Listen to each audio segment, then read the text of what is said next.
brings to every single pitch. She'll throw it in the mid-60s, likes to work that curveball to both sides of the plate, but that changeup is the best pitch. She has so much confidence in that off-speed pitch that she will throw it in any count.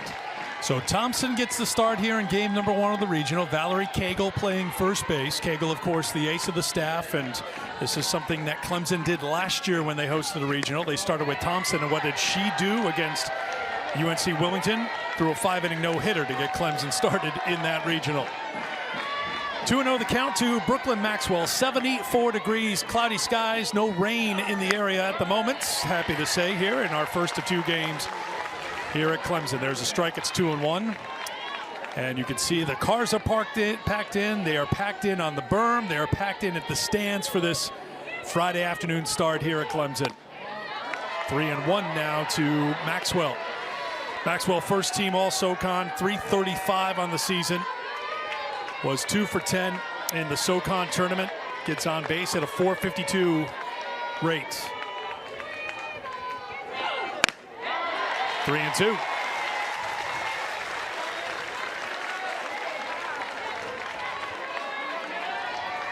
This is a patient Greensboro team at the plate, aren't they, Maddie? Between these first 2 batters, 90 walks in just the top 2 hitters in their order. Line shot off the third baseman. Davenport knocks it down, couldn't make a play, and it's a leadoff single for Maxwell.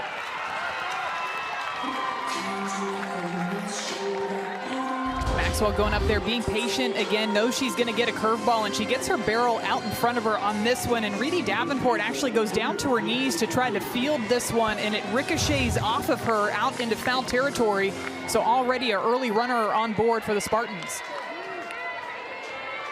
Delaney Cumbie steps in and takes strike 1. Cumbie, a 5th-year senior at .289 on the season. Hit .303 a season ago, has good pop, 16 home runs last year. Power numbers down a little this year, but Madison just talked about the walks.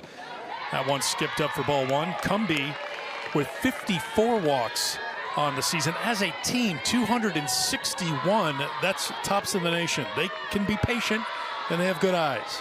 Well, they'll play a little bit of small ball too, get people on base, use some fundamentals to move people over. And when you look at Delaney Cumbie and just the amount of walks, 54 already, and she's earning those walks too. She goes up there, she swings at pitches if she likes them, but if they're outside of the zone, she's going to be very patient, really put the pressure on the pitcher to bring it into the strike zone.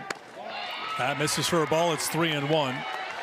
You see who's behind the plate for Clemson. That's good news for Tiger fans. Abby Vieira is catching here today. She was injured when she was hit by a pitch on April 11th against South Carolina, so she's making her return here today and goes right back in behind the plates. There's a strike, and it's a second full count here in the first for the Spartans.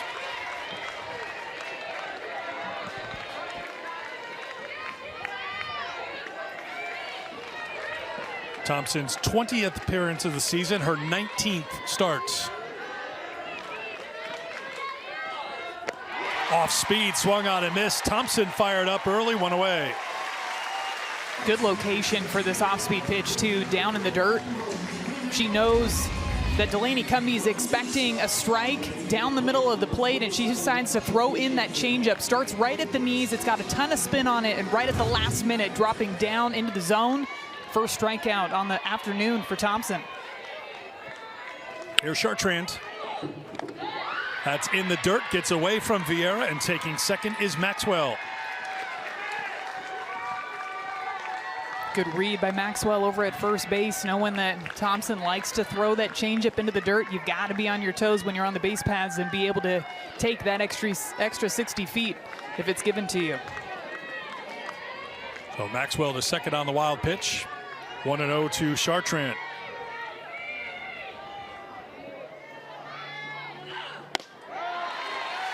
One. Chartrand, two-way player from Saskatchewan, played at Central Arkansas before transferring over to UNCG. Team best .343 this season. Struggled in the SoCon tournament. And Millie Thompson needs the rosin bag, so Valerie Cagle will provide the assist. Pitcher helping pitcher right there. She knows, hey, I'll bring it out there. Like, Millie, where's your rosin bag?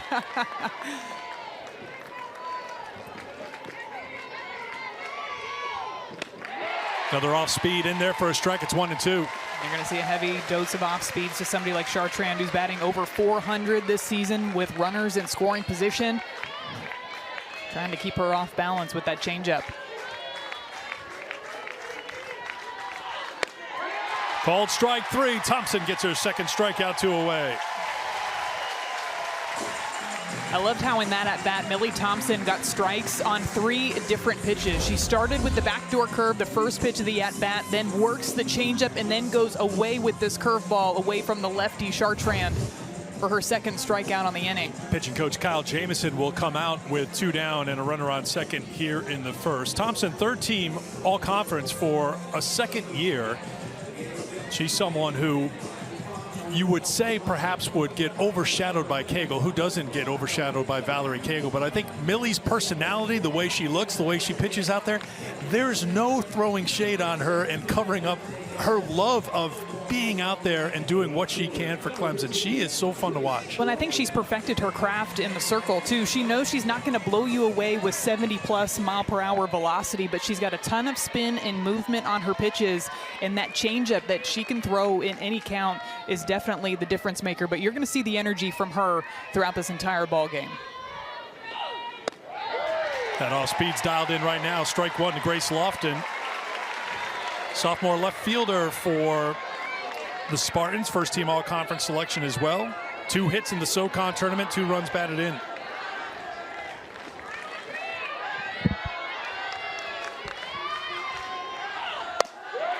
Speed inside for strike 2, 0-2. Thompson gave up an infield single to Maxwell, who took second on a wild pitch. But striking out Cumbie, striking out Chartrand, and ahead 0-2. And just missing to Lofton, 1-2. Close take. Tries to throw the curveball outside to the righty. You got to try to test that strike zone early in this ball game. Just see how far outside of the zone you can get some of those pitches called. That off speed. Fantastic here in the first inning for Thompson. If she's noticing something a little bit down in the zone, but that curveball is her favorite pitch to strike people out on. Mackenzie Clark steps in to lead things off for Clemson, looks to lay down a bunt, and it's fouled off for strike 1. Clark at .335 on the season, fourth-year junior, trying to find her swing a little bit, 2 for her last 19 entering the NCAA tournament, including 1 for 7 in the ACC tournament.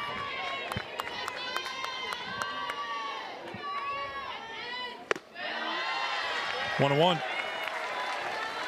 Spell's 28th appearance or 21st start in the SoCon tournament. She had 2 starts, had a complete game 2-hit shutout in the win against Western Carolina.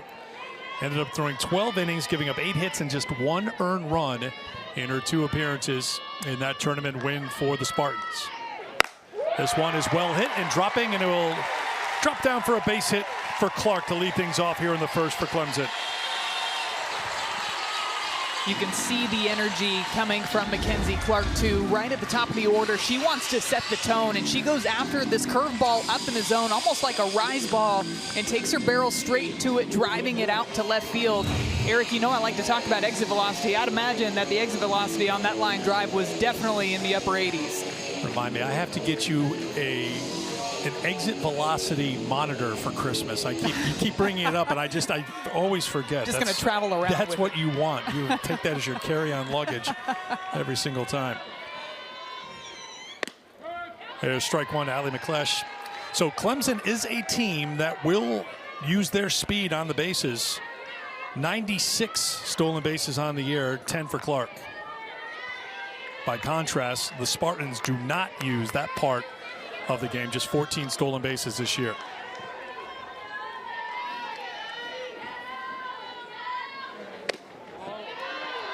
Pulling back for a ball, it's 1-1.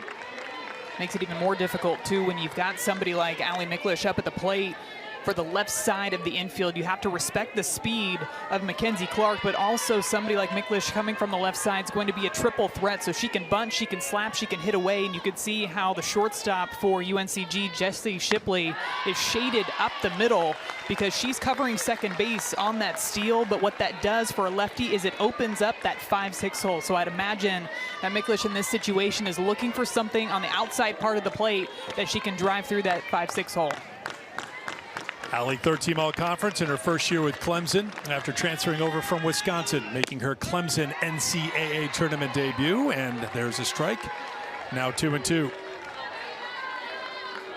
331 on the season, 2 for 6 in the ACC tournament with a run batted in and a run scored. Sun trying to peek through here at Clemson. It's always a good sign.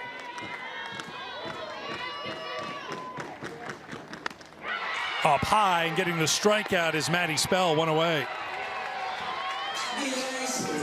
We talked about how Spell likes to locate that curveball on different planes. She'll throw it low in the zone, but this one almost acts more like a rise ball, moving up and away from the lefty, Allie Miklish. Really good looking pitch. Look at the rotation on that one up in the zone.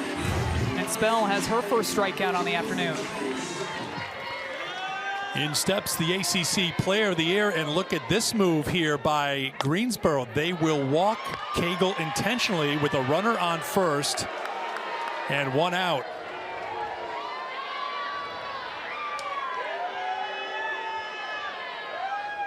As much as the Clemson fans would love to see Valerie Cagle hit in this situation, I don't blame UNCG right here for putting her on base. I know it's early in this ball game, but rule of thumb, you let somebody other than the best hitter on the opponents or on the other team beat you. And I think that that's the Spartan strategy here, is forcing Valerie Cagle on base, even though Mackenzie Clark's over at first, but forcing Caroline Jacobson, who's on deck, to be able to come through with a hit. Intentional walk. When you look at Cagle's numbers, 457, tops on the team, 18 homers, tops on the team, 50 Spell. This one is lifted deep to left field, way back and way out of here, a 3-run home run, and the Tigers score first here in the Clemson Regional. Caroline Jacobson goes yard.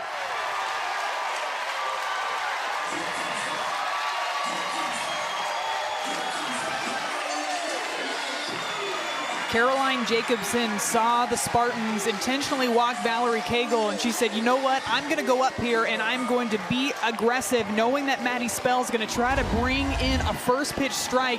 It's a curveball about belt high, and she blasts this thing off of the light pole into the water. Oh, splashdown. Do we have splashdown? Look at her. Mackenzie Clark can't believe how far Caroline Jacobson just hit that ball, and that's immediately how you respond when Valerie Cagle gets intentionally walked to bring you up to the plate. I mean, perfectly put, Maddie, because that very next pitch, you want to make that team pay. So if you're going to walk someone, we'll bring her home, and that's what Clemson did. It's 3-0 home run number 12 on the season for Jacobson. And here is Aaliyah Lugaleo. This one is lifted deep to center field. It is carrying, and it is gone. Back-to-back jacks for the Tigers. 4-0 in the first.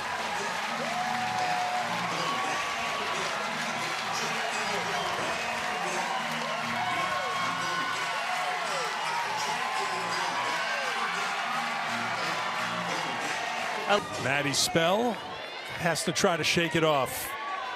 Lugaleo, her 9th home run of the season. Here's Maddie Moore, who takes ball 1.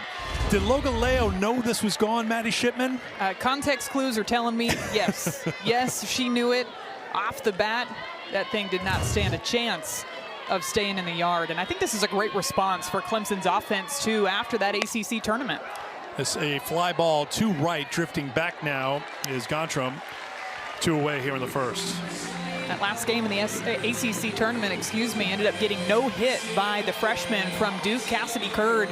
And one of the points of emphasis for practice this week for Clemson was to shorten up their swings and get back to Clemson offense, and that's being aggressive on pitches that you want to hunt, being patient on pitches outside of the zone, and you'd imagine that head coach John Rittman is very pleased with the way that his offense has come out in the bottom of the first inning. Just 2 base runners in that game against Kurt, a couple of hit batters. That's it.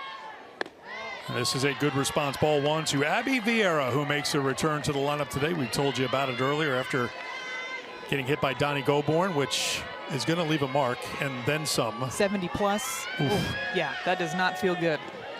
Glad to see her back into the order, though. Lays off. It's 2-0.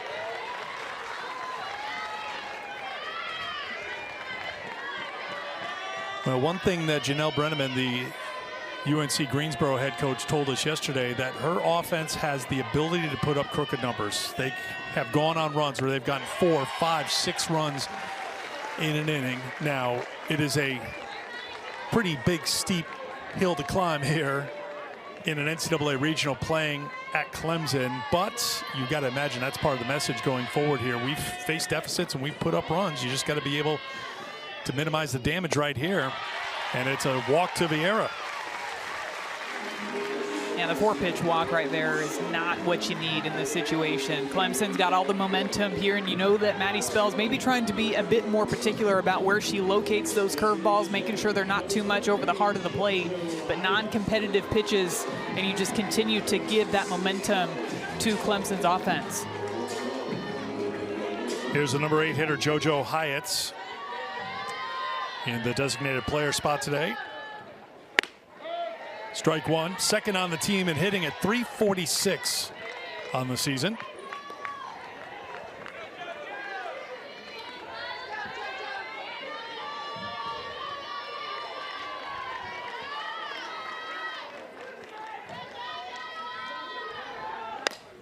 In on the hands, and it's 0-2.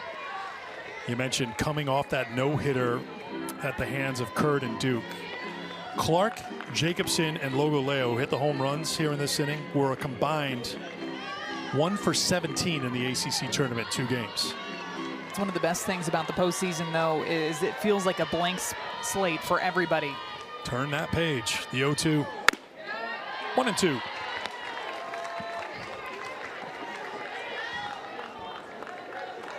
Tigers got a young fan, although I don't know if that young fan knows what to make of what's happening right now. It's all good. It's all good. We're all friends here. This is slapped towards the gap. It's going to get down. It's going to get all the way to the wall. One hop off the wall. Vieira being waved around. Here comes the throw. It is high. Heading from second to third in safely is Hyatt. 5-0 Clemson in the first.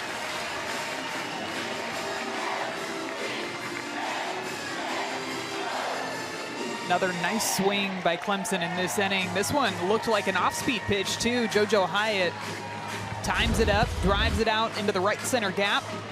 Look at how she sinks into that front side too, and she keeps her hands back just enough to drive it out to the wall. Abby Vieira scoring on that overthrow. Everybody fired up, bringing the energy every single pitch so far in this ball game. Clemson has batted around here in the first inning as the number 9 hitter, Reedy Davenport, steps in. Davenport, one of 3 critical grad transfers in the starting lineup for Clemson this season, hitting at .291 on the season.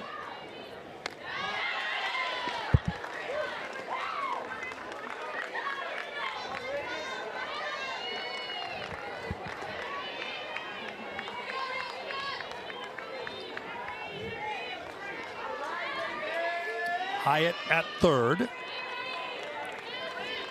And the 2-0 to Davenport. 2-1.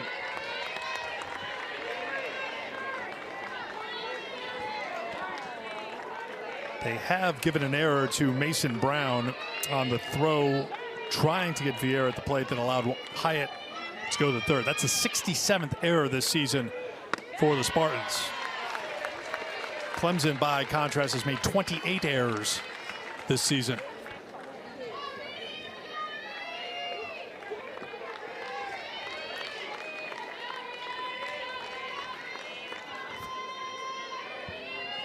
Here's the 3-1. Count goes full. So a busy first inning for Maddie Spell. 30 pitches thrown. She's given up 4 hits, including 3 extra base hits.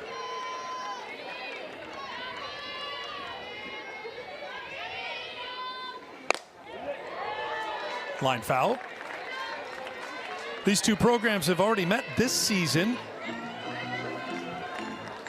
Clemson winning the 2 meetings as part of the Clemson Classic, March 10th and March 11th. 3-0 in game 1, 6-1 in game 2. Greensboro played a total of 4 games here, so they're comfortable in this park, they say, but a little uncomfortable right now, down 5-0, and it could be more.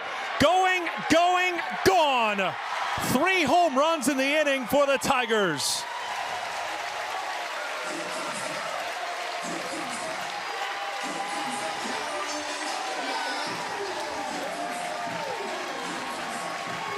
The production top to bottom in this Clemson offense. We have seen it at times throughout the year, but right now, all in the first inning of this regional, they have come out to play.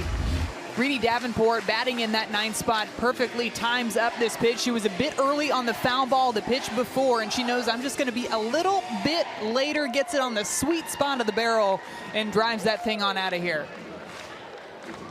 Combination. So coming in here, you're just trying to give a different look to this Clemson offense that has perfectly timed up Maddie Spell so far in this inning. Starts off Mackenzie Clark with strike 1. Clark got the inning started with a single to left, and she scored on the 3-run shot by Jacobson. 7-0 Tigers here in the first. That's up for a ball. It's 1-1.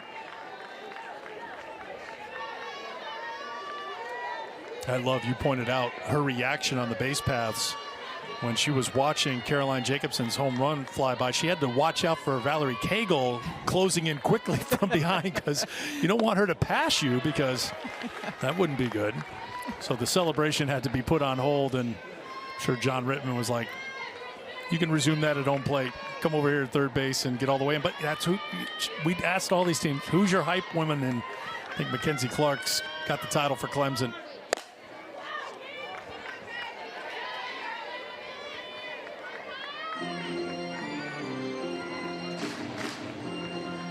We welcome those of you who watched Ole Miss knock off Baylor. Eric Freed, Tennessee All-American Madison Shipman with you here. Clemson Regional, and what a start for the Tigers, who were no-hit in their last game against Duke in the ACC tournament. They have come out here against UNC Greensboro.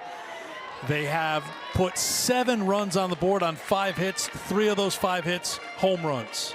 And not just home runs that are barely leaving the yard. We're talking balls that are practically making it out into the water, well beyond the street, beyond the fence.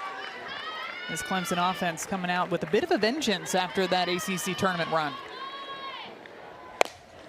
Ground ball deep in the hole, and it will get through into left field. The second hit of the inning for Mackenzie Clark, who got things started for Clemson with a single. She scored on a 3-run home run by Caroline Jacobson. Valerie Cagle was intentionally walked to put 2 on the bases for Jacobson, who hit her 12th home run of the season.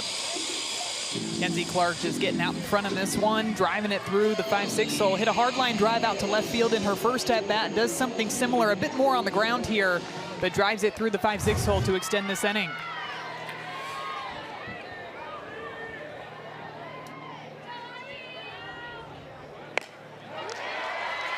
McLesh tries to lay down a bunt, and she is thrown out as Maxwell throws it on to Cumbie, but that will retire the side. Not before 7 are plated for Clemson. The Tigers up 7 after one in the circle. If you're just joining us, Valerie Cagle at first base, obviously part of the strategy here on a regional weekend.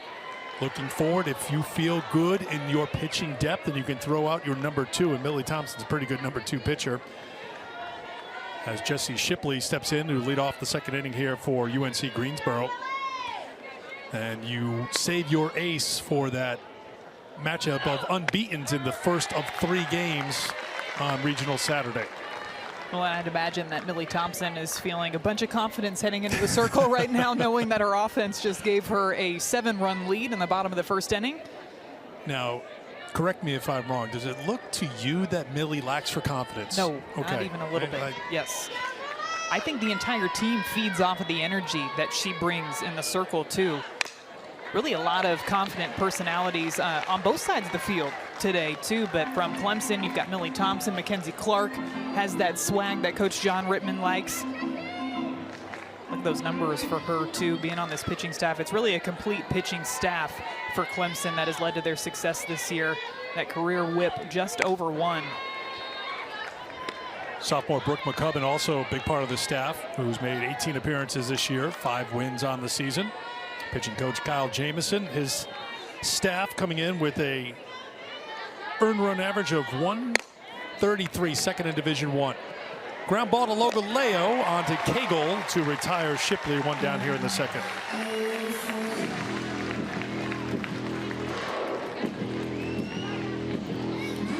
Well, it is going to be a challenge here as you look at the first out of the inning for UNC Greensboro out of the SoCon.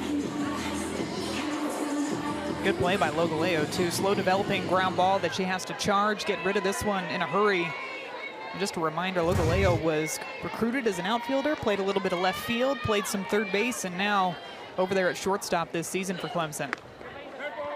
Mason Brown is hit by a pitch, so she is the second base runner for the Spartans. Brooklyn Maxwell led off the game with an infield single. She's aboard with 1 down here in the second. Looks like the changeup that just falls out of her hand. Barely clips the right leg of Mason Brown.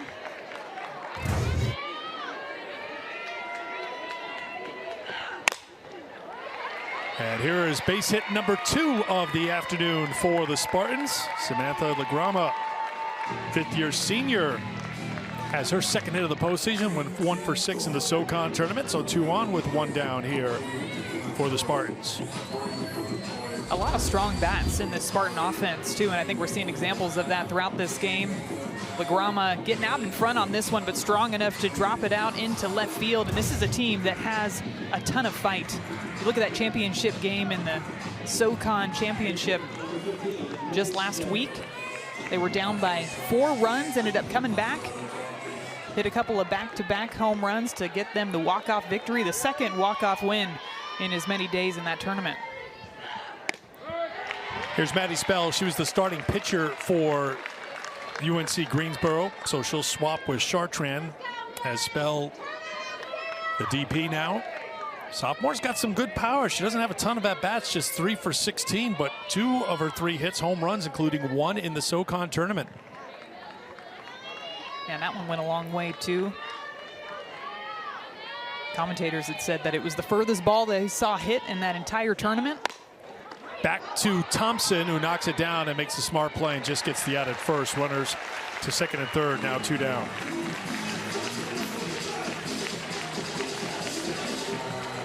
Now bring up Jaden Cheek, who should be a familiar name to Clemson fans because she was on the Clemson team the last 2 years. And returning here to McWhirter Stadium, her former teammates were lined up to welcome her back, give her a hug. And then after a while, it's like you gotta head over to the other dugout. This isn't your dugout anymore. Love to see that moment, though. Smiles all the way around on both ends. And then straight into competitive mode. Pinch runner coming up here for the Spartans as Riley Williams will run for LaGrama. Cheek at 205 on the season. She takes strike 1.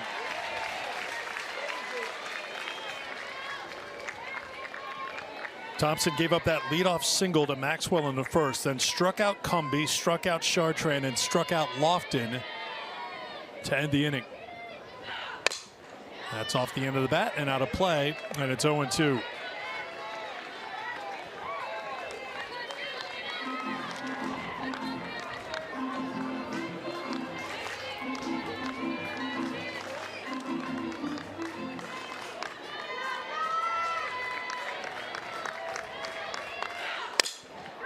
Another one fouled out of play. Clemson was rolling this season. They were 37-1 on the season, and then the Florida State Seminoles came to town and it hasn't been the same since for the Tigers, including that sweep at the hands of Florida State. Clemson 9-8 on the season, trying to find some of that magic that was so evident in the first half of the season and beyond the first half of the season. Yeah, and it was interesting, too, when you look at that series. Florida State's base running is really what stood out to me. Stealing home in a clutch situation, taking the extra base, and that's what led to Clemson getting swept at home. Close pitch inside, just barely missing. But it seemed like after that series, maybe the confidence a bit shaken for this Clemson squad, going 9-8 after that, just trying to find their way back. But we have seen nothing but confidence in the first inning of this ball game. Good job by Cheek. Thompson had that off speed really dialed in the first inning to help her to those 3 strikeouts. Cheek battling up there. Second and third, 2 down here for the Spartans, who have won 6 in a row entering the Clemson Regional.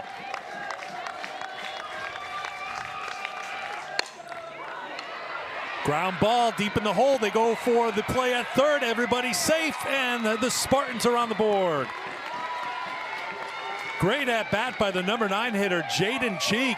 She comes through, fights off some tough pitches, gets the RBI single, and it's 7-1. Yeah, Cheek fouling off some curveballs outside, and it looks like she gets another off-speed pitch that she's just a bit out in front, hits a ground ball into deep short. Logaleo trying to get the out over at third base. I think that's the only base that she had a chance to make a play on, but that throw not on line, and everybody's safe. I'll bring up Maxwell, hit it hard for a single her first time. There's strike 1.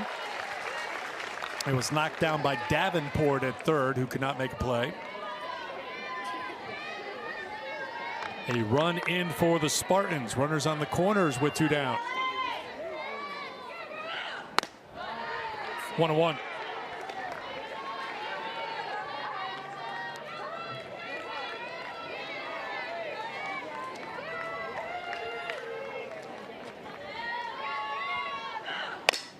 Back to Thompson, who will flip it over to first to Cagle to retire the side. Spartans get one back in the second after 1.5. It's 7-1 Tigers. UCLA and Skylar Wallace for Florida. They will pitch to Cagle here. We'll see if she gets anything to hit. Leading off the second inning, she was walked intentionally, as Maddie said, with 1 out and a runner on first in the first, and scored on the 3-run homer by Jacobson. You've got to pitch to her here. You just can't continue to put people on base with the way that Clemson's swinging the bat today.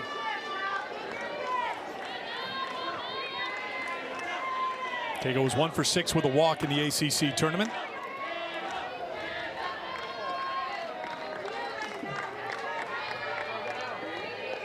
'18 home runs on the season for Cagle. There's a strike. It's 2-1.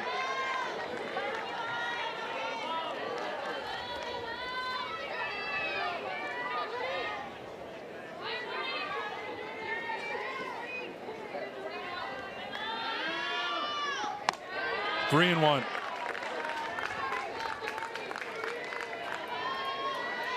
ACC Player of the Year for a second time, the All-American from Yorktown, Virginia.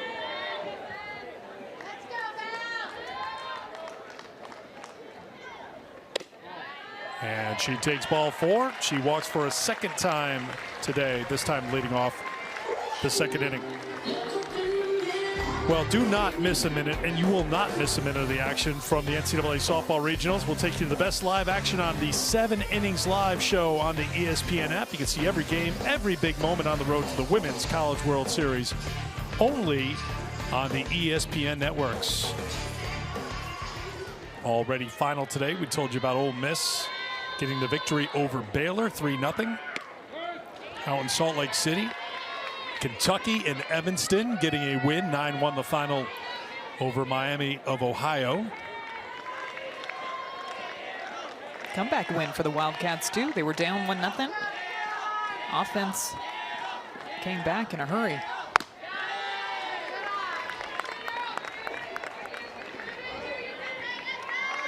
Duke getting a win in Durham. Had to scratch it out though. 2-1 the final over George Mason.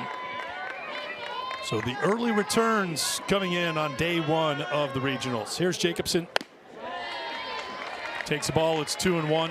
3-run home run. Her 12th of the season came in the first inning.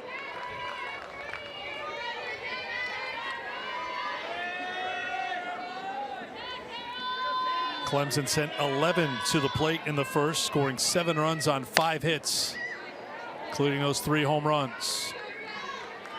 Out of play, and it's 2-2.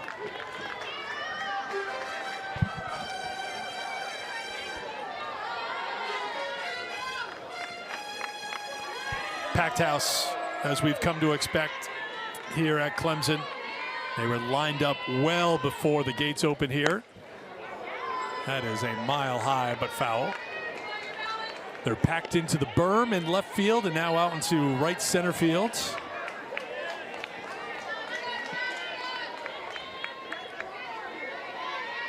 Sea of orange here at Clemson. It was entertaining watching everybody sprint to their spots on the berm with their chairs. Back up the middle to flip to second for 1, and that's all they'll get as Brown gives it to Shipley to get the force. Cagle is retired. 1 down here in the second. Jacobson gets this one off the end of the bat. A good pitch outside. Nice flip, too, by Mason Brown to get that sure out over at second base and prevent that runner from moving over into scoring position. Eric, you know I'm superstitious. Do you think that these fans are superstitious with where they sit on the berm? Well, if you are, you better be faster than the people behind you with the chair if you need to get to your spot. And if you get there too late, you better have something to give them in trade for your spot. That's what I would say to that. There are ways to work with superstitions. Oh, okay. Yeah, okay. I mean, that's why superstitions may be a problem sometimes if you're trying to scope out your seat on the berm. I gotta say, I'm just scanning some of these chairs. That woman right there, and what just looks to be like, yeah, see her there? I mean, she just yawned for a minute. That's the most comfortable looking chair. I think you need a comfy chair. If you're gonna sprint out to the berm, you need something just to plop down for a little while. Just like, yeah, I think relax. they make some with like footrests now too. Does that one have a footrest? I don't know. Oh, right there. That's a good one. That's the winner for comfy chair. Does she have some comfy pillows there as well, or just you are living the life there, ma'am? Back up the middle. This is a base hit. Logaleo is 2 for 2. Jacobson will hold at second, and another hit for Clemson. Good adjustment by Logaleo too. Pitch inside, actually has a little bit of down movement too. Gets her hands inside enough to drive it straight back up the middle. Liking these quick adjustments that we're seeing from Clemson too. The first time through the order, they were going off of Maddie Spell, a lefty curveball, more inside on the hands for these righties. And very quickly, second time through, you're seeing them make those in-game adjustments to what Chartrand's throwing out there.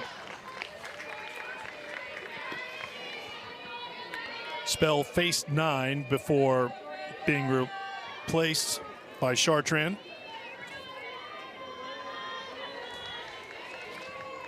Maddie Moore flied out to right in the first.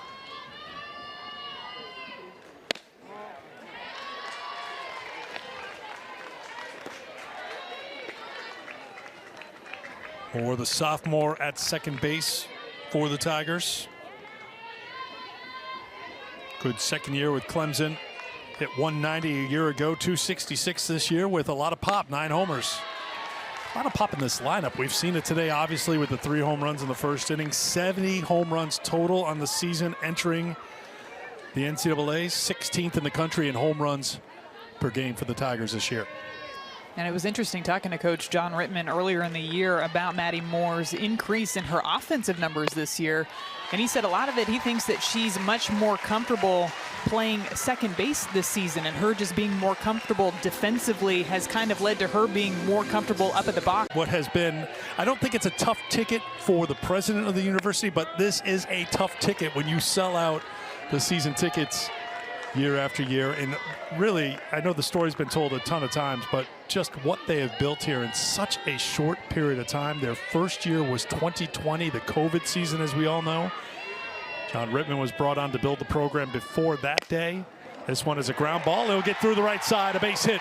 Here's one run. Here comes the throw. A second run is in, and Clemson adds to their lead. Hustling down to second base is Vieira in her return to the lineup. 9-1 Tigers. After a walk in her first at-bat, comes through with runners in scoring position in this very next at-bat. Drives it through that 3-4 hole to extend this Clemson Tigers lead. Gets a pitch, rolls over it just a little bit, but it gets right underneath the glove of the first baseman, Delaney Cumby, out into right field to allow 2 more runs to come across the board. Rittman is now with our home plate umpire, Tom Meyer. I think they're going to run for Vieira. Remember, coming off that forearm injury, first time playing since April 11th, so don't want to take any chances. And the catcher will check out of the game.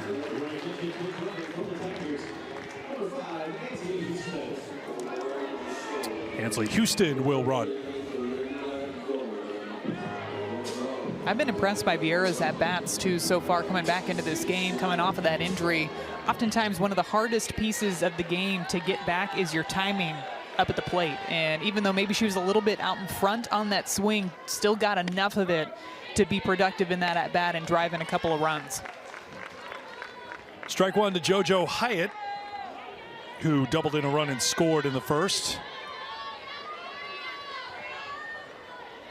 Runners on second and third. Clemson perfect so far today. 3 for 3 at the plate with runners in scoring position. That's out of play. It's 0-2.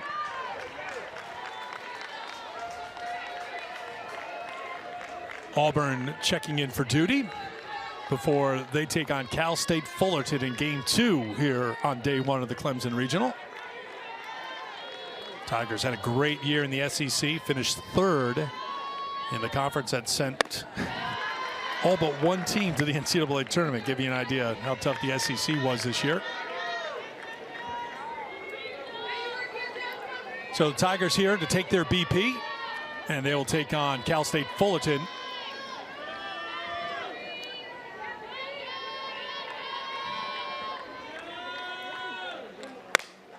Off the end of the bat, it'll stay foul.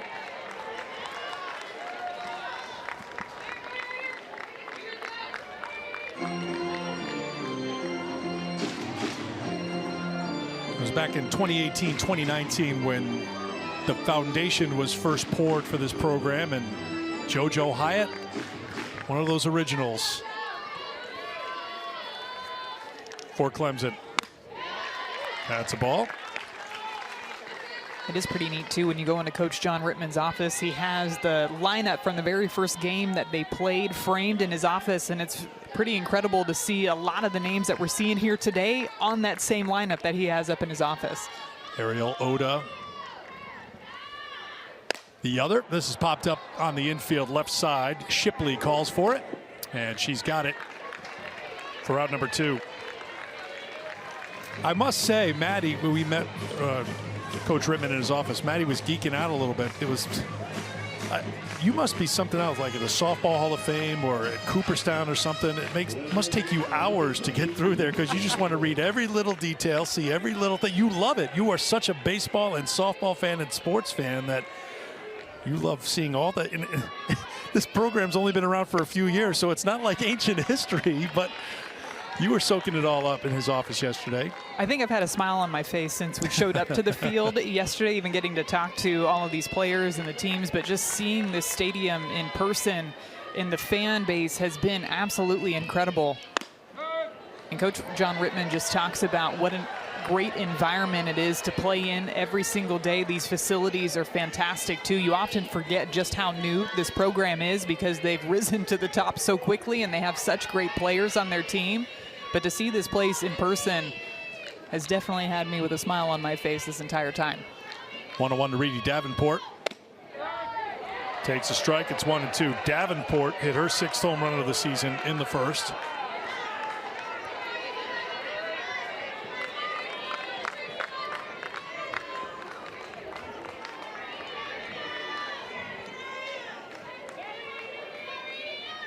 Here's the 1-2. That's chopped wide of third, foul ball. These infielders for UNCG playing way far back, knowing that these players have so much pop in their bats. Brooklyn went Maxwell almost playing into left field over at third base. Jessie Shipley over at shortstop with her feet practically right where the dirt is touching the grass. Same thing with Mason Brown over at second base. Another 1-2. This one is hit deep to left field, back to the track, and it's caught by Lofton.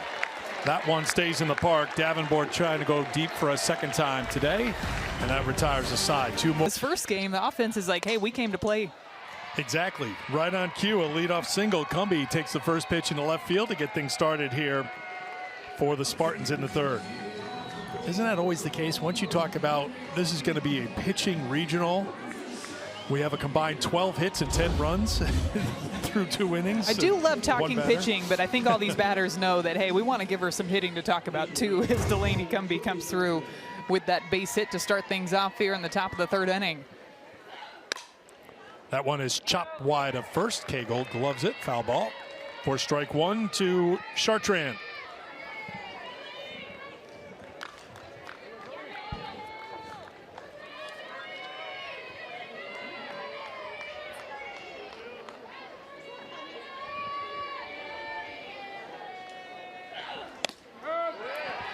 Oh, 0-2 to Chartrand, who struck out looking in the first.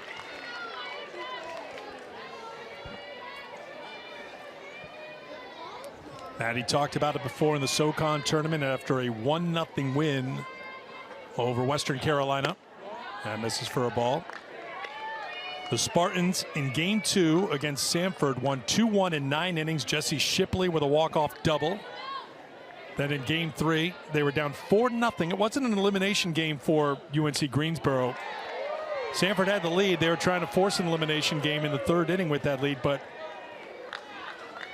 2 solo home runs in the bottom half of the 7th got it done. Back-to-back from Shipley and Mason Brown with 1 out in the 7th, both on 3-2 pitches to give the Spartans the automatic bid here in the NCAA tournament.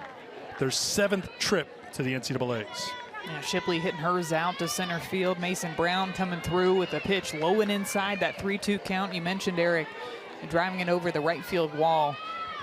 Just seeing the celebration with the walk-off win in that championship game was pretty incredible as Chartrand just hit the ball twice with her rare bat. we got our first daily double of the NCAA tournament, I think.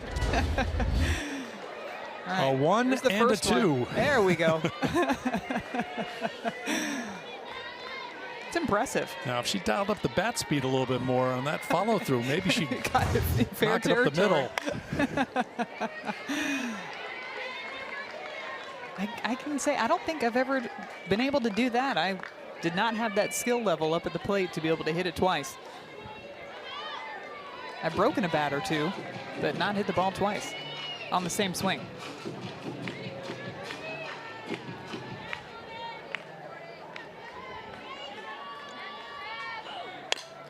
Little excuse me swing. Thompson dropped it right away. You could just tell that was a little bit of trouble as Vieira came out, Thompson came on, and just because of the way that Chartrand put it into play, you knew it had some spin on it, and it spun right out of her glove. I think that one just comes down to communication, to a check swing straight up. Vieira gets a good jump on it, and Millie Thompson is underneath this one, and it just clips off of the bottom of her glove. You could see she can't believe that she just missed that ball. It's a great pitch, too. Had the opportunity to get that out and just didn't come up with it. The thing about Millie is I wish she would let us know how she feels. How she's feeling? Yeah, I'm sometimes at a loss. So it's an error for Thompson. 1st and 2nd. Opportunity here as Grace Lofton steps in. Slow roller too short. Scooped up by Logaleo. They'll get the force at 2nd, and that's all. 1st and 3rd for the Spartans with 1 down. Another ball hit off the end of the bat. Grace Lofton being aggressive here. Hits it to Logaleo, who has to charge this one and go with the flip over to Maddie Moore. Smart by Moore to hang on to that one. I don't think she had a chance to get Lofton over at first base for the double play. Here's one of those heroes for UNC Greensboro in the SoCon tournament, Jesse Shipley. Take strike one.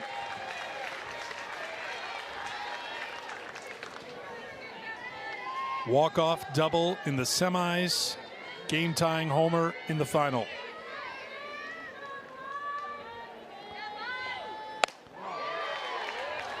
Off speed misses for ball one, 1-1.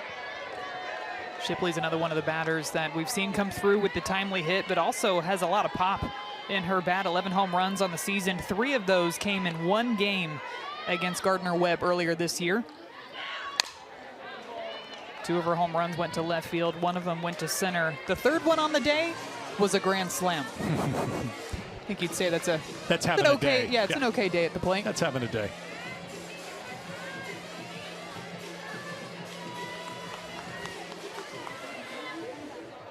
A lot of experience on this team. Shipley, younger player, sophomore, who has stepped in. This is grounded to third to throw on the first. The runner holds at third. 2 down. Davenport on the charge from third to get the out.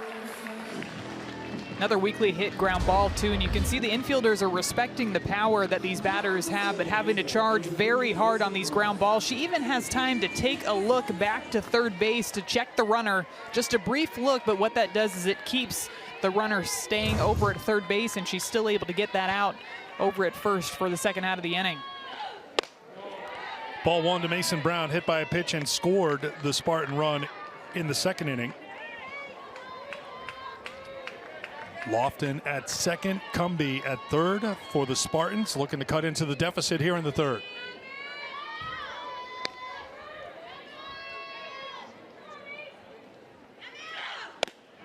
One 1.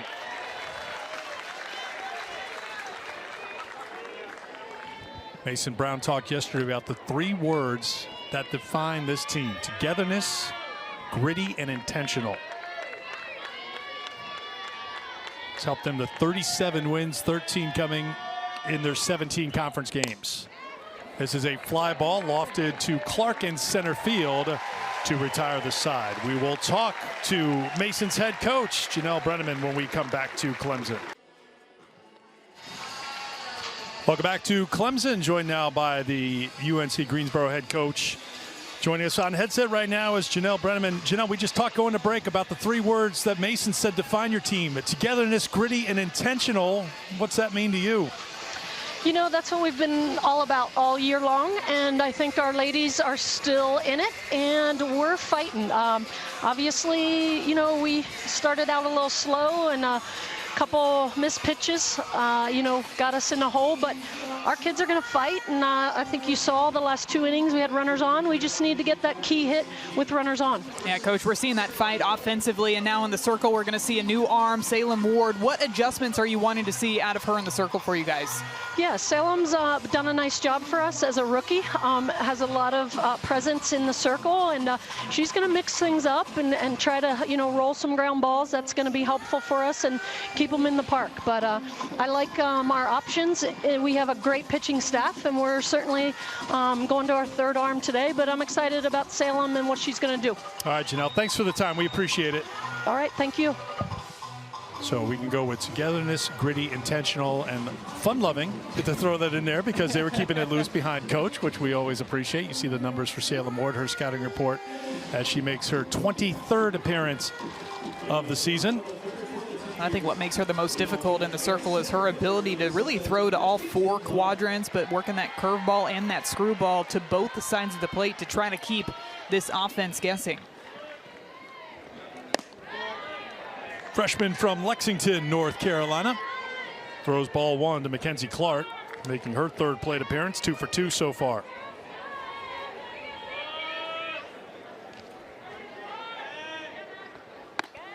Also on the staff for UNC Greensboro, Ryan Jones, freshman from Daleville, Virginia, first team all-conference selection, all-freshman team as well.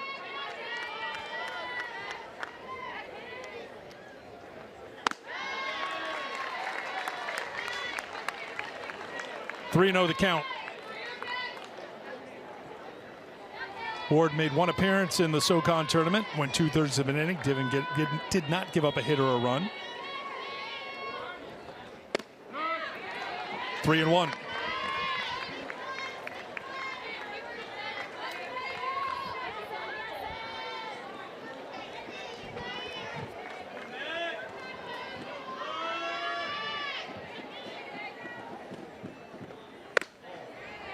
Clark's aboard for the 3rd time today. As she jogs down the first, I have time to tell you about opening night in the WNBA. It is tonight, and we'll have the final matchup of the night. It's a special one. Brittany Griner returning to the court. She'll lead the Mercury against the Sparks. Our coverage starts at 11 o'clock Eastern, 8 Pacific on ESPN, and also ESPN Plus for the first time.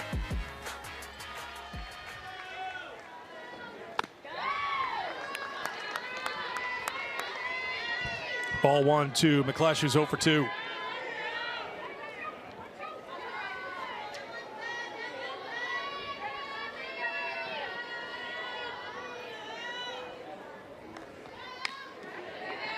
One.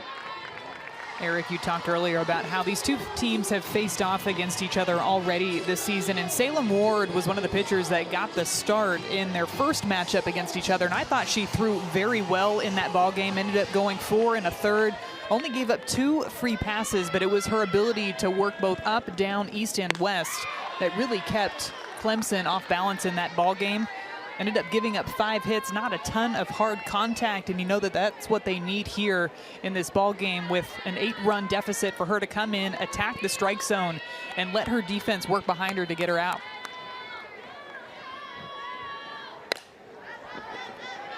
Out of play, it's 2-2.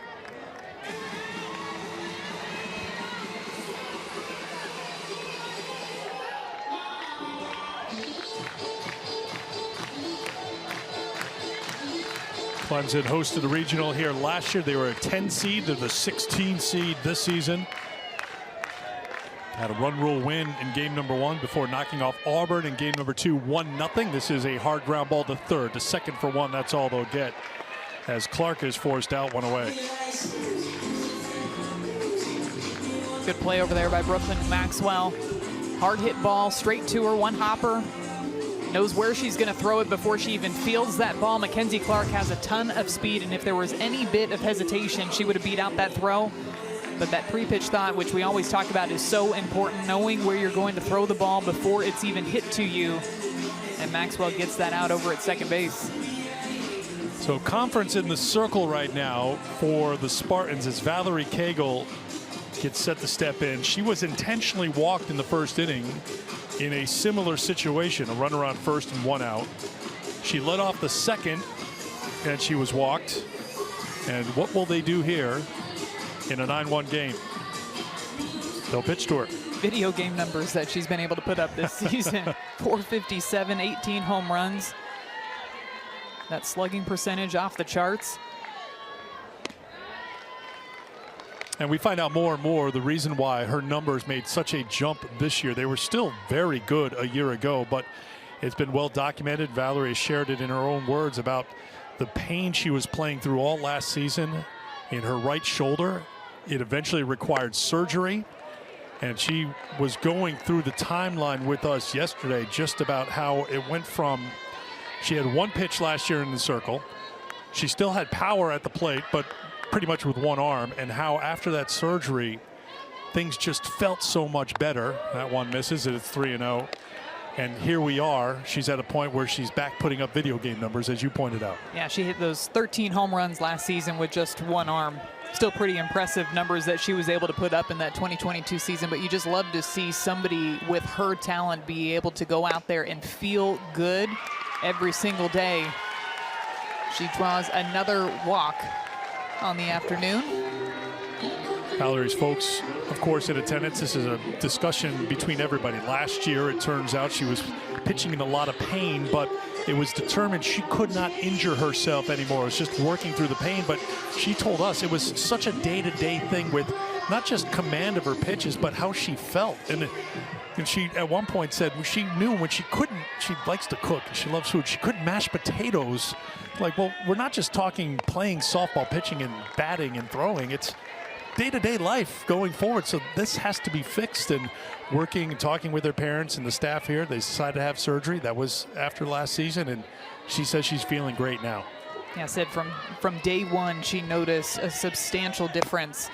And I think when you look at the way that she played last season, of course you can look at the numbers, but some of the adjustments she was having to make, whether it be with her pitching in the circle or even just her swing to compensate for maybe some of the pain that she was dealing with on a day-to-day basis, just to come back out this season and feel good and get back to the way that she knows and loves to play, that's something that really brings a lot of joy, not to the Clemson fans, but to her teammates as well, to be able to see her happy and healthy this season. It wasn't a good time, just because she knew how much pain she was in. Yeah, and we asked her too, is it safe to say that last year's Valerie Cagle was a completely different player than what we're seeing this year? And she said absolutely, because she was very limited as far as the pitches that she could throw in the circle and her entire repertoire of pitches that she likes to throw. And when you're able to throw a variety of speeds and looks, it makes your best pitches even better. But last year she really just threw that drop ball pretty much every single pitch, did not throw the rise ball a ton because that was something that caused her some discomfort. Her swing was a bit different too. We know her power alley is hitting the ball to the opposite field, wasn't able to get quite the extension on her swings due to that pain, but for her to be able to come out and put up the insane numbers on a consistent clip that she's been doing this year is a big reason why Clemson has had the success that they've had. Jacobson fouls it off the count now, full 3-2 with 2 on and 1 out. You know, interesting thing is you look at Jacobson's numbers. She's had a good day with that 3-run home run in the first. It's not like Valerie Cagle's very emotional, because her teammate Mackenzie Clark called her the quiet menace. We're like, ooh, that should be on a t-shirt. you could make some money on that, but like, she's all business and she's focused and she's so intense. This is a line shot. He'll get through for a base hit. Here comes another Clemson run. Cagle being waved around. She'll score. The Tigers tack on 2 more. They're up by 10 here in the third. Caroline Jacobson, 5 runs batted in this afternoon. Jacobson swings, just timing up these pitches so well. Runner will come on. Julia Baumhart. The mindset too for Caroline Jacobson, it's not easy to be in that spot hitting behind somebody that you know other teams are going to pitch around to get to you. Sometimes as a batter you can almost take it personally that they're not wanting to pitch to your teammate, but they want to try to get you out. And I think she embraces that role, doesn't again try to do too much. If she gets a pitch that she can hit out of the yard, she's going to do it, as we saw back in the first inning. But just knowing, hey, they're going to bring me something good to hit, I'm going to do what's best for my team and try to drive in some runs. Fly ball to left off the bat of Logaleo. She's retired, 2 down.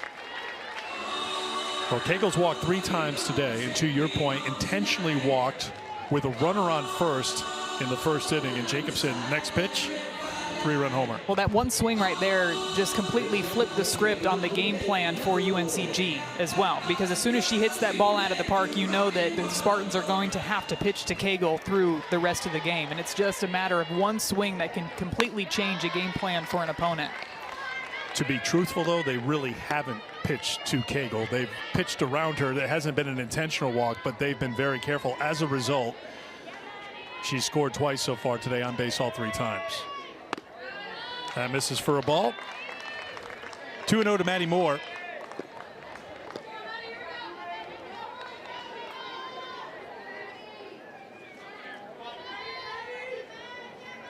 Moore's 0 for 1 with a walk. 2-1. Tigers scored 7 in the first. They sent 11 to the plate. 2 in the second, 2 so far here in the third. Good rise ball, good location, not just up in the zone, but also in on the hands, out of the hand of Salem Ward.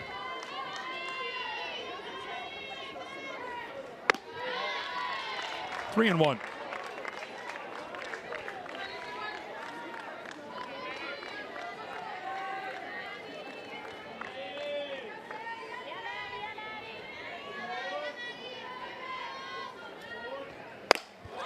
Swung on and hit deep to center field. That is gone.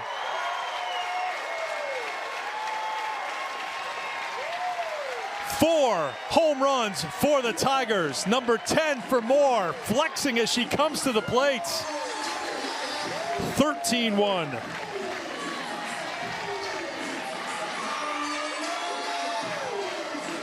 Maddie Moore just extending this Tigers lead.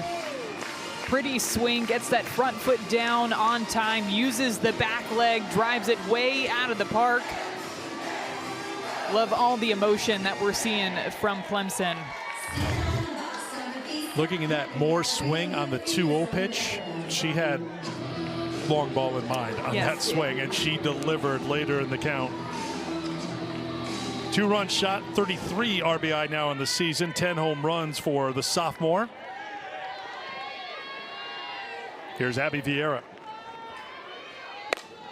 Vieira, soft liner off the glove of the shortstop Shipley, and Vieira will be safe with 2 down here in the third.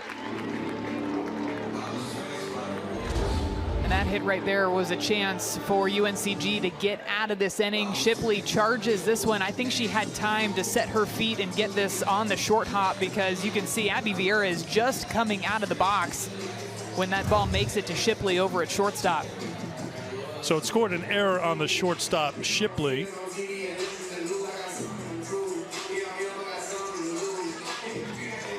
So Vieira's aboard on the error here with 2 down in the third, and the pinch hitter coming up now for Clemson, batting for JoJo Hyatt, will be Jaden Ruskowski.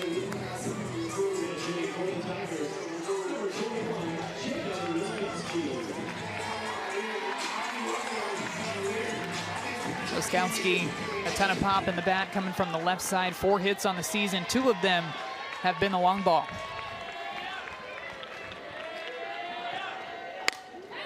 Hacks at the first pitch and fouls it off for strike 1. Redshirt freshman out of Florida who did not play last season. 4 for 13 this year with a couple of home runs. Was 0 for 5 in the ACC tournament as Clemson been trying to make it work in that DP spot with Vieira out of the lineup. That's up high for a ball.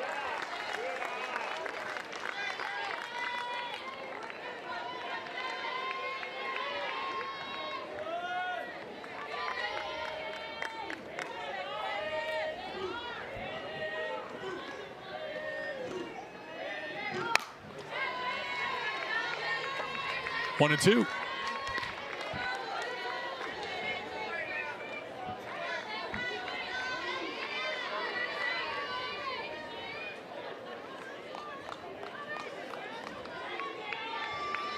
Third pitcher of the afternoon for the Spartans is Salem Ward. And Ward gets the strikeout to retire. On Rittman's team here in the Clemson Regional, up 13-1. John's with us right now. What's the #1 thing that you've liked so much about this game so far, John?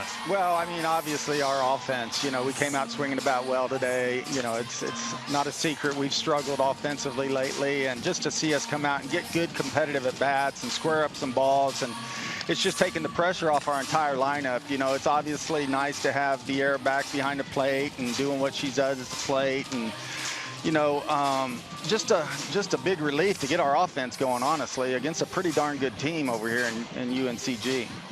Well, and how about Caroline Jacobson and the way that she was able to step up too? Not easy when you're batting behind somebody that's pitched around, but she was able to come through and really spark the rest of your offense. Well, and I think that's what we've done all year. Caroline and Leah and Maddie Moore have all done a great job of hitting behind Cagle, and Mackenzie and Allie have done a good job of hitting in front of her. And if you're going to pitch around her, the people behind her have to step up, and you just love to see Caroline and Leah and Maddie Moore, you know, have good at bats today behind Cagle, because it makes it a lot tougher when you can't pitch around her, obviously. So far, so good for your team, John. Thanks so much. We appreciate it. Thanks for being here. Appreciate it.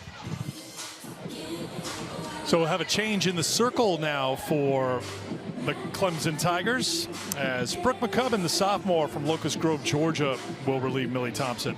And Brooke McCubbin's coming in here, throwing a little bit of everything, too. Going to work all 4 quadrants. She's got a curveball that's going to move away from the right-handed batters, a screwball moving inside to the righties, but also a rise ball that she'll throw up in the zone to be that different look.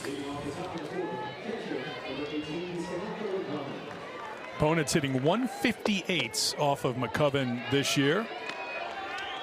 Through 4 innings in the ACC tournament, gave up 1 hit, struck out 3. Millie Thompson's day is done. You know her weekend is not done.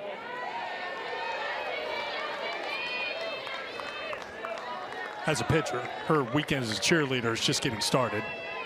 We're used to seeing the pink sailor hat. I feel like we see a different hat over there. I meant to bring it up, and I didn't see her back on with it before. She had some crazy headgear going on in the first inning. I think we're taking a look at it right now. Yeah, there it is. Yeah, so it was like a Vikings helmet with balloons that are obviously losing their luster for this game. Millie's like, you know, that autograph balloons. With autographs? Yeah, that's pretty impressive. Is it an upgrade from the pink sailor No, hat? I don't know. That's just a jaunty look that I hope we get this weekend. She is the keeper of the sailor hat, though, so it's up to her discretion when she wants to bring it out or not. Ground ball to short. LaGrama is thrown out at first, scooped out at first by Cagle on the throw by Logoleo, 1 away. She comes over. I'm sorry. Did you apologize to your first baseman often when you made throws like this over to first base? Absolutely. Okay. I would go over and apologize because they were making me look good when I chucked it down into the dirt like that. Oftentimes I got a bit of frustration out throwing the ball over to first base. If maybe I had a bad at bat, that was my way of kind of. Now, would you apologize to your first baseman in that circumstance? I would warn them beforehand. I'm so sorry I threw that 90 miles an hour. I would warn them right beforehand that what was about to happen. And they said, okay, just make sure it hits me right here in the glove. Please let me get it in the webbing. Don't throw any cut on that ball over. Well, you used to drop down a little sidearm too, so I'm sure there was a little cut on your throw. In my mind, I was throwing over the top. Now, when I look back at pictures, it was throwing submarine angle. You weren't dropping down that far, but compared to over the top, that was submarine angle. Once in a while, yes. That was my way, though, of compensating for how quick the game was transitioning from high school to college ball. I had a lot of very fast slappers, lefties on my team, and I just remember getting ground ball after ground ball, having to adjust to the speed of the game. It's one of the things that stands out to me in that transition from high school to college ball. Pop fly from Maddie Spell. Count is 1-2 with 1 out here in the top half of the 4th inning. So when you made the jump playing for Tennessee, things were happening so quickly. You had to figure out a way to get the ball from your glove to your throwing hand and out of your hand in the quickest way possible. And that was changing your arm angle. And my speedy transfers were not a strength of mine. So I basically just lowered the arm angle so that I didn't have to stand up as tall to make the throw across. That's hard hit, but foul off the bat of Spell, who's 0 for 1. And I had played shortstop for the 4 years leading up to college, and it was still a very fast transition. And you think of somebody like Alio Logoleo, who played outfield for a majority of her career, then came in, played left field, played third base, now transitioning over to shortstop. Still able to make some web gem type plays over at short, but knows that, hey, how about a web gem over there? Hang on a second. On the phone, goes with the left hand. Yeah, hang on a second. Yeah, I got it. Yep, thanks everybody. Thumbs up. Okay, now back to my phone call. The one-hand grab, great touch. Ooh, right in the fingertips too. On the phone, nonchalant, went to sit down, realized he had just made a web gem. Hand gem. Oh, that's a web gem. Logoleo climbs the ladder, pulls it down, 2 down.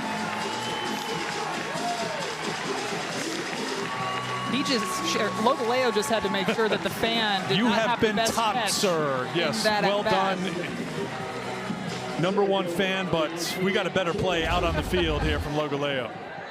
Good pitch by McCubbin up in the zone. Look at the jump, the hops on that one. Almost back-to-back plays. I'm going fan to Logoleo to Davenport.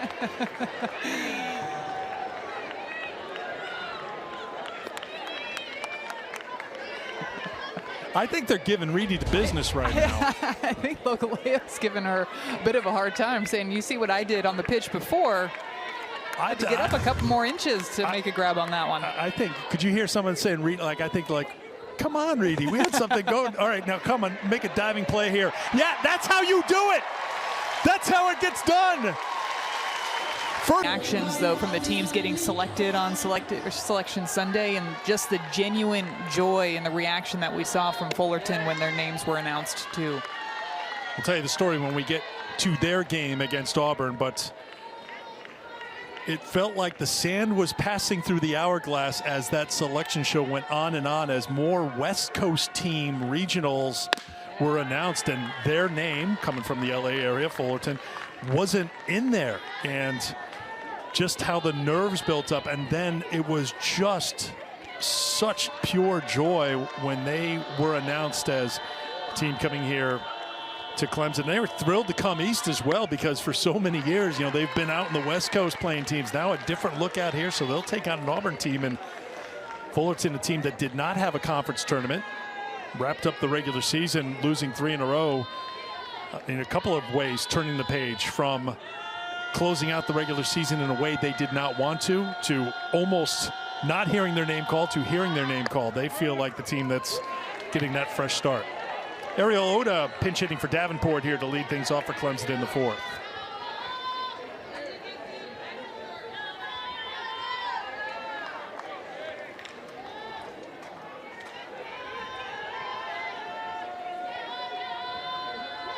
(3-1) is up for ball 4. Ariel's parents happy to see their daughter on base, leading things off here in the 4th inning. I'd imagine they got some pretty good pictures on that camera, too. Just going, yeah. Oh, wait, we're going, now we're turning. Going portrait, we were landscape, now we're portrait. Yep, we're going back and forth.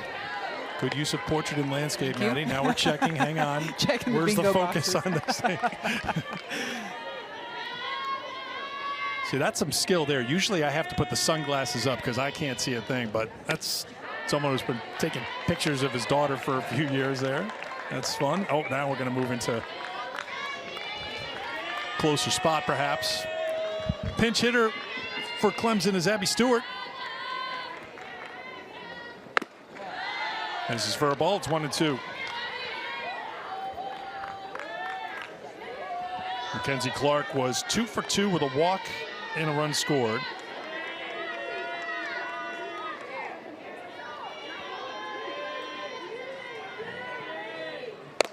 This is a solid single to left field. That's the 11th hit of the game for the Tigers. Again, they had 4 hits total in 2 games in the ACC tournament. And we heard from John Rittman, bats have come alive here to start the NCAA tournament. And the way they've been able to hit a variety of different pitches, too. This is a 2-strike changeup down in the zone to Abby Stewart, and she goes down and gets it and drives it with some authority out to left field for a base hit.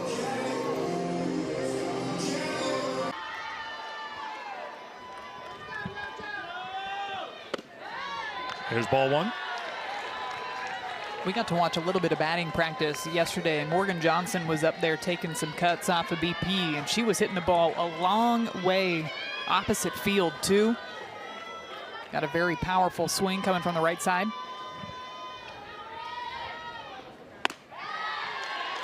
And the count 2-0. Johnson making her 16th appearance of the season. 4 for 12 at the plate with a home run.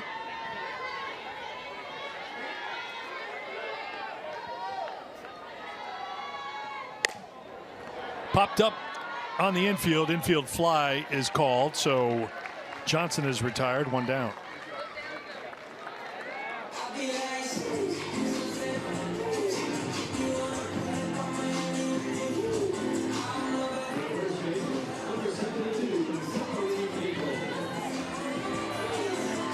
Three walks in a row to Valerie Cagle. We'll see here if they bring her anything to hit in this at-bat.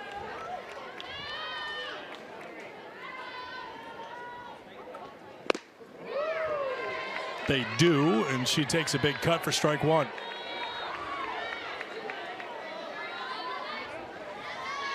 Intentionally walked in the first, walked again in the second, and again in the third. 2 runs scored. Waits on it, fouls it out of play. Down to the count 0-2.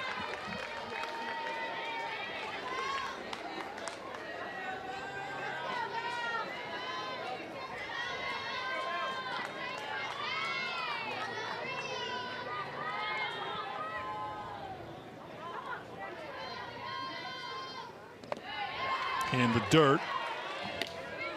1-2 now to Cagle. The last pitch she fouled off was a pitch outside. The first one, though, attacked her on the inside part of the plate. She has power to all fields, but a lot of her home runs go to the left side. This is a hard hit ball up the middle for a base hit. Being waved around is Oda. The throw is cut off, and Cagle has RBI number 54 on the season. 14-1 Tigers. They decide to go back to that outside part of the plate.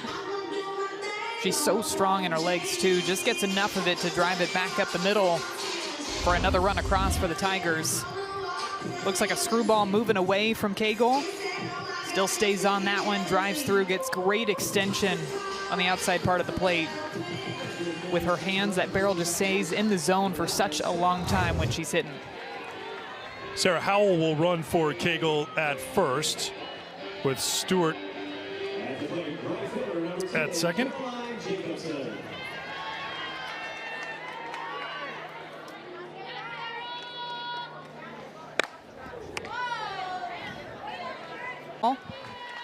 That one just got the scoring party and the home run party started for Clemson in that first inning. Off speed in there for a strike. It's 0-2. As you mentioned before, and you talked about it with John Rittman a moment ago, when Cagles intentionally walked in front of Jacobson. Jacobson wasted no time making the Spartans pay for that decision. And this is off the glove of the pitcher, who loses her glove. Everyone will be safe, and let's make sure that Ward's okay, because it was hit so hard that the glove went flying as well.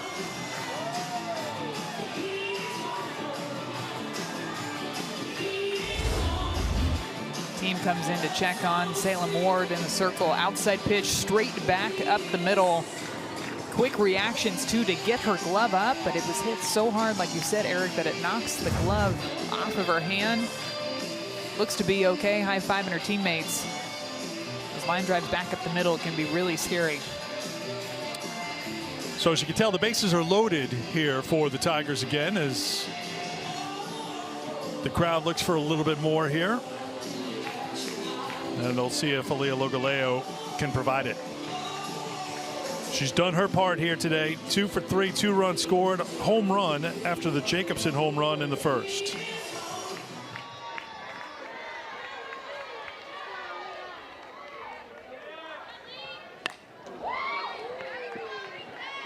Logaleo, the leading hitter on this team with the bases loaded this season, batting .545 with the bases loaded. 6 hits, 3 doubles. Another opportunity here with the bases loaded, one away. 1-1.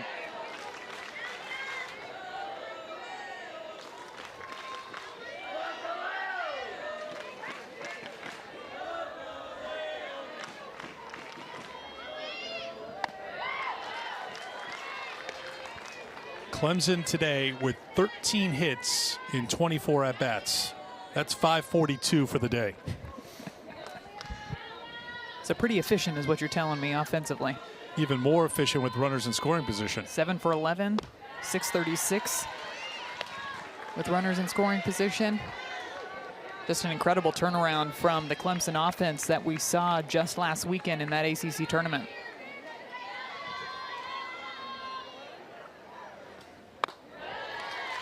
Ball 4, they'll bring in a run. It's an RBI for Logaleo. Then with the, the way she did her, I know it's not eye black, but, she's got that, I don't know, it's got kind of that warrior look going to her a little bit. Oh, maybe not. Now that we zoom out, just some sad autograph balloons deflating. It's not as intimidating as one might think. This lineup is intimidating, though. There's a solid single to center. Here's one run. Here comes a second run. It's a two-run double, a single rather, for Maddie Moore. And Clemson stretches out their lead. Maddie Moore coming up swinging first pitch too. Oftentimes when a new pitcher comes into the ball game, hitters will like to see a pitch, force them to throw a strike, but because they've already seen Maddie spell in this ball game, she's aggressive on the first one that she sees. It's a curveball up in the zone, gets her barrel out in front, drives it out to center, and two more runs across.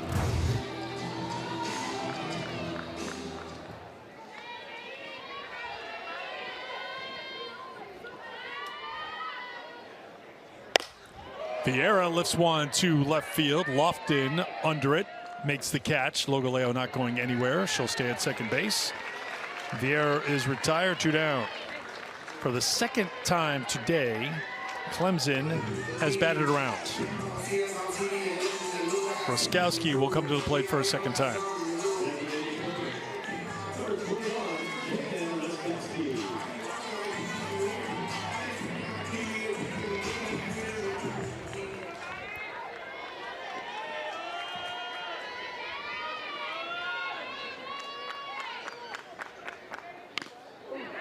Fouled off for strike one. Roskowski struck out to end the third inning.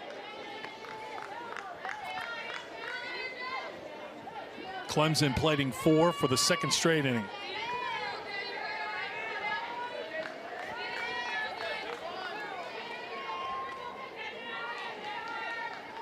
Cal State Fullerton and Auburn to follow after this game.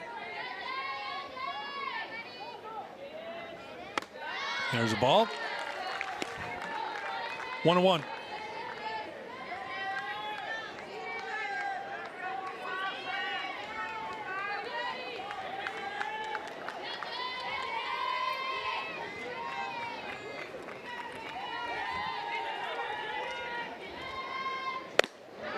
One and two. Every one of the starters for Clemson scored at least one run. Now the reserves getting in on it as well. Really, that curveball down in the zone, I think, has been the most effective pitch for spell in this ball game. When they get up, we've seen Clemson hammer it. This is hammered to center field, drifting back to the track and making the catch is Jaden Cheek to retire the side. Amazing defensive plays too in the top of the fourth. One that doesn't go down on the stat sheet, but I think it should from the one-handed fan on the phone. I'm calling him fan phone or phone fan. Got to come up with it if he's making plays like that. Top of the fifth, last chance here for UNCG in game number 1. As McCubbin misses for a ball, it's 1-1 to Brooklyn Maxwell leading things off here for Greensboro. Just a reminder how the format works. It is double elimination, so there will be softball tomorrow for UNC Greensboro. They'll be in an elimination game against the loser of our next game between Fullerton and Auburn. The winner of this game will take on the winner of our next game. That comes up about 40 minutes after the conclusion of this game.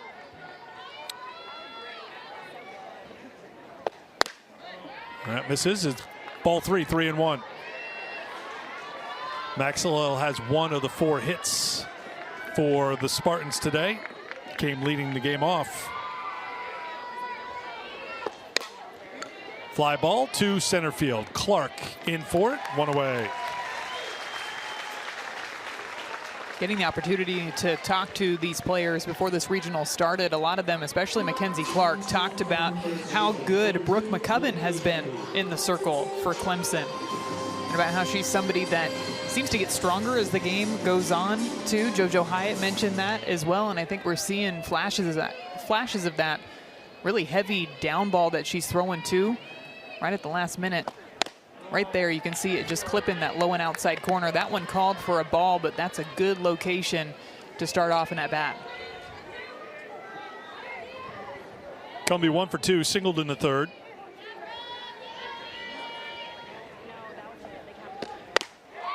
That one diving inside, swung on a miss. It's 1-1.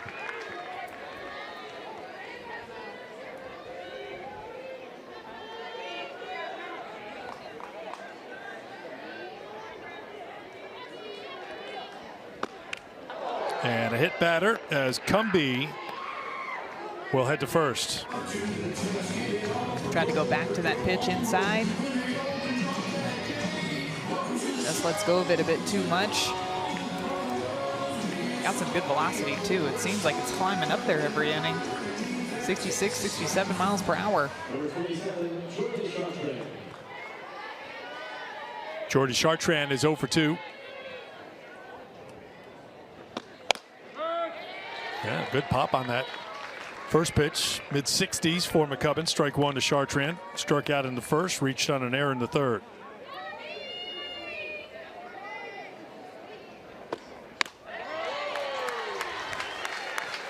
Pulls the string on that one, 51 miles per hour. Lots of different looks that we're seeing from McCubbin.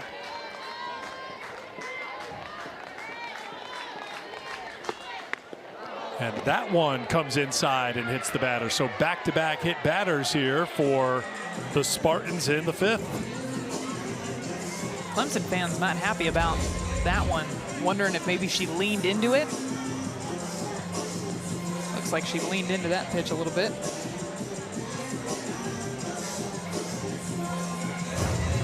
Now you have a right to the batter's box, so you don't have to move out of the way if that ball is coming into the batter's box, but you can't lean outside of the box.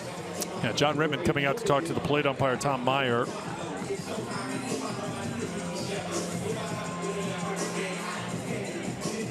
Just a quick conversation. And it's hard to tell, too, when these umpires looking for balls and strikes back there. Off-speed pitch. You can see with that front elbow card.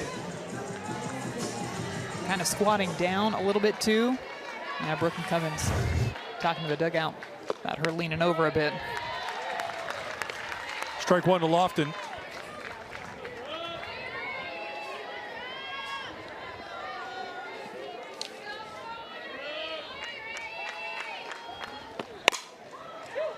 Grounded to second. The flip to short for one. On the first, gets away from Cagle. Bounces off the screen in front of the dugout. A run will score, and the Spartans have their second run of the game.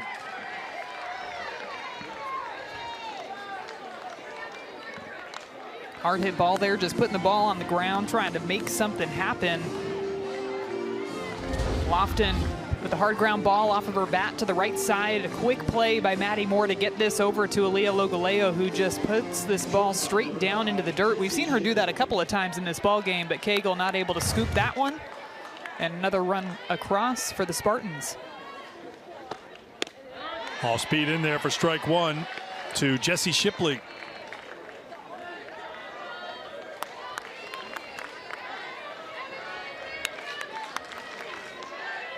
So scored a fielder's choice for Lofton. Throwing error on Logaleo, allowing Cumbie to score.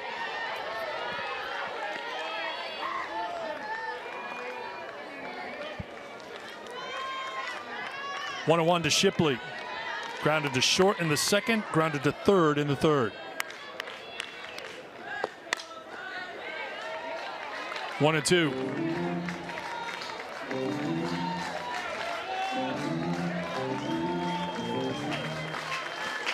Clemson one strike away from a game one win.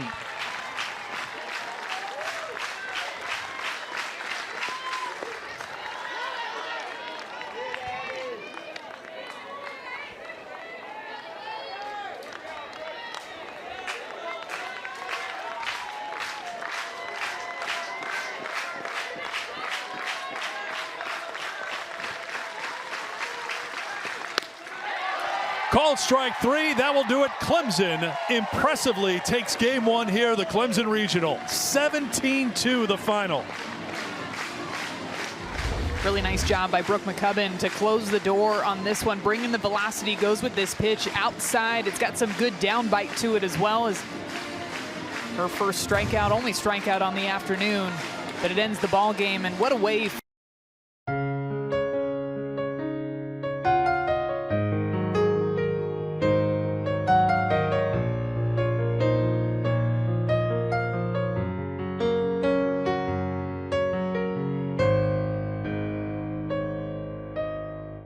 Whenever I look into your eyes, I find less peace and love for me. You are everything that I have ever want to spend every second of my life with you.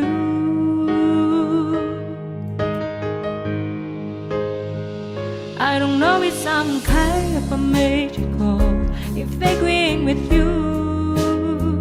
So the joy effect that I have turned us away. So did the effect on your smile on me in my life.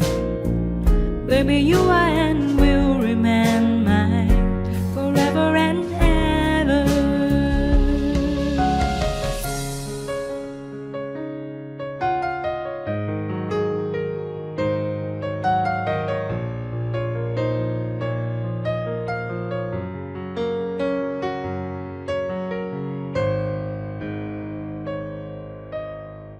Whenever I look into your eyes, I find less peace and love for me. You are everything that I have ever wanted. I want to spend every second of my life with you.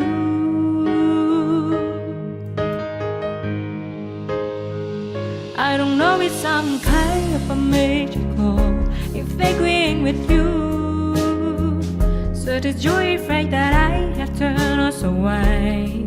So did the effect on your smile on me in my life. Baby, you are and will remain mine forever and ever.